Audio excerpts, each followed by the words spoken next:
来这个拜六礼拜，将近20万的考生要来国中会考。教育部来宣布，有3类的考生袂当来参加考试。第一，确诊也未解除隔离者；第二，快筛阳性也未做 PCR 的检验者；第三，快筛阳性但是 PCR 的结果也未出来者，这拢袂当来参加会考，必须要来参加6月初4甲初5的补考。讲有考生快筛阳性，但是无想要补考，所以企图要看白隐瞒去考试。教育部讲，若是查出来事实者，取消考试的资格，嘛袂当补考。注意哦，像遇到这种题目的时候，要专心看哦。老师讲的敢听有？教室内面拢无学生，因为拢是透过网络伫上课。有需要请帮我按个举手钮。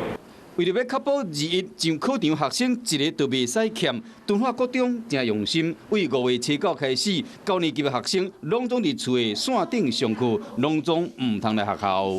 考生又有弟弟跟妹妹在本校就读7、8年级，我们在明后天的段考，我们安排特殊考场，让孩子可以独立的考试，不要有一个交叉混成的一个状况，把病毒带回家。才变成无口通商，就是想办法要避免任何有可能去握到病毒的机会。因为教育部宣布讲，只要5月20进前也未解隔离的确诊学生，也是20进前快筛阳性 PCR 结果也未出来，一律拢来参加6月初4、6月初5的补考。居家隔离也是检疫也是自主防疫的人，拢用备用的考场。不过最近有听讲，有考生快筛阳性无镜头，拍算隐瞒无要通报。和家长烦恼讲，甲这隐瞒学生共考场会确诊。